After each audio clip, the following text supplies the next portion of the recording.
we go. Okay, I got it now. Okay, great. I'm very pleased to talk with you again, Dr. Greer. Good to see you. And things are going very well in Asheville, by the way. Great. Hopping there. Hey, that's where all this started, baby. Yeah, we want to continue it.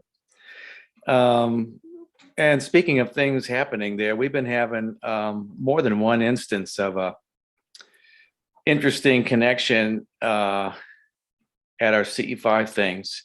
Mm-hmm. And I was wondering if you had any thoughts about it in particular, because it's kind of, I've heard you speak of it in your description. It's those light things that they morph around, they change. Mm-hmm. And we've been having more than one instance of that thing showing up on video, and it's. You mean in your circle or way out in sky or in your room, or what do you? Yeah, we had in the CE5 thing, not in the circle, it was in the sky, but we actually had one that got recorded. It's like the ETs did the recording. We had a guy in the meditation with a camera turned on by mistake, laying on his chest during a meditation, and these things showed up and just appeared on his recording. And it was like they're like morphing, like a orb that's morphing and moving around, and they're like they're living. Yeah, and it was like it was reacting to the meditation too. It was very interesting. But we've had it more than once, and then a third time somebody commented about the thing down the road in Tennessee. They said, yeah, it looks like the same thing. This like orange orb, and you've called it a light ship as far as what I heard you say it. I just wondered, it also seems like that doesn't have any kind of care about getting shot down or anything. It's almost like it's just this thing flying around in the air. And I was just it depends on how long they're there and how 3D they are.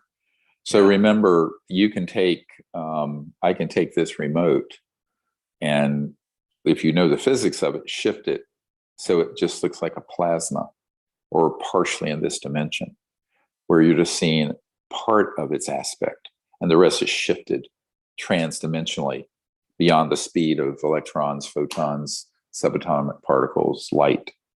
So, there's a whole range of phenomenon that accompany the physics. And the physics you have to understand the physics of transdimensional physics, it's called. And that's actually what it's called in the intelligence community, because it's, we always think it's either solid 3D or it's something etheric, astral, whatever. No, there's this bleeding together that happens. And so often the contact events we have are like that, because if it was full on 3D, they would be very vulnerable. And if they stay completely beyond the visible spectrum and the speed of light, you'd have to be a very good remote viewer, consciousness seer, intuitive to see it and sense it when it's right beside you. So often they will choose to do this in between. I liken it to the old radio, AM radio stations, where you could turn a dial and you would hear a channel that was from Chicago and one from Savannah, Georgia, blending together at the same time. And you could hear both. So between channels. So let's talk about being between dimensions, trans-dimensional. So that's just an example, but that's why a lot of the phenomenon that we see, even the ET beings that we photographed and what have you, that have been right by us, often won't be corporeal, meaning flesh and blood. They'll be in this other energy form that you see as an aspect. And then luckily the new cameras, amazingly, I don't know how to operate them, will actually capture the whole being, like the healer in Oracle or Bijou. And we've had this happen many, many times. We have dozens of these. So I think that's what people have to understand.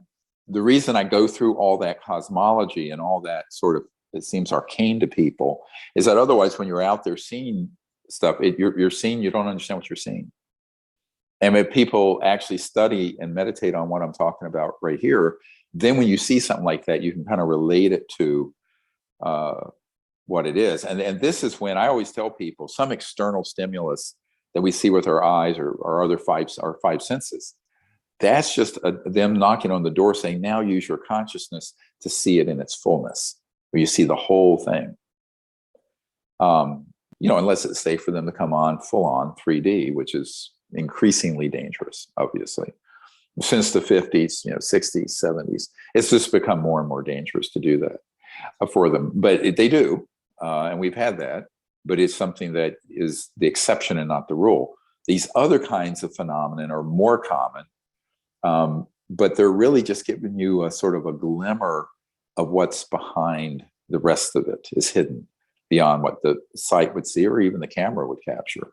And that's where practicing these remote viewing practices together and becoming more and more accurate in seeing and feeling with your heart and mind becomes really important. Because an external stimulus, let's call it, like these objects you're seeing, is really what they're doing is say, now come more fully into the dimension where we're fully operating. So most people get hung up on just, I saw this.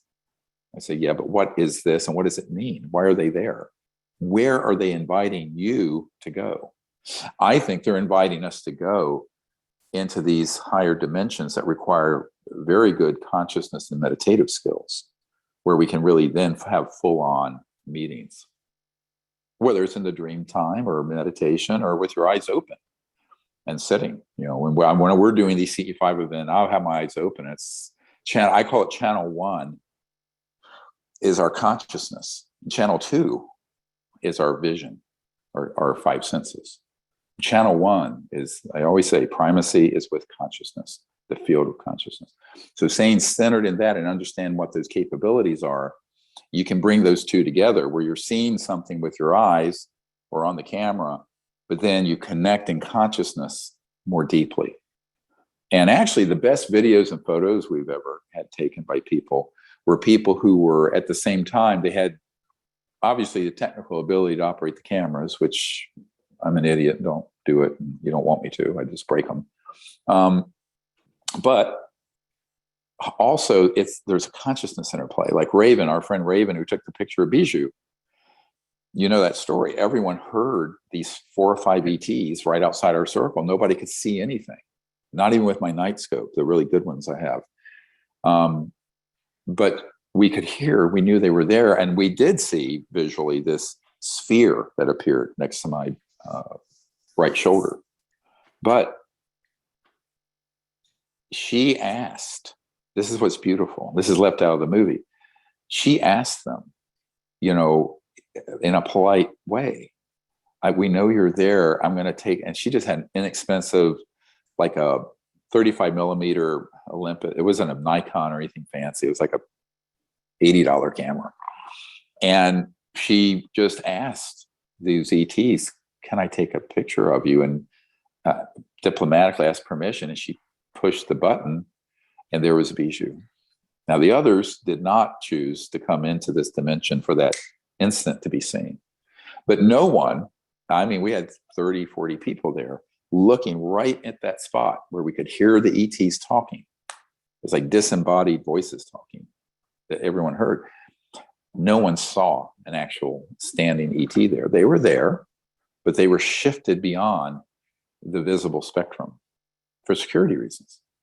But when asked, this one, who I was told his name is Bijou, appeared.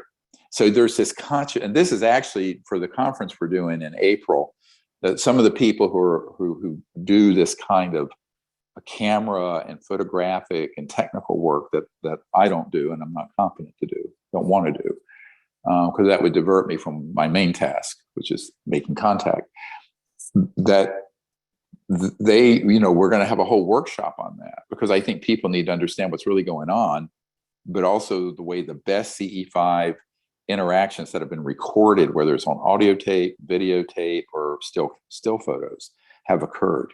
It's very interactive with consciousness. Great.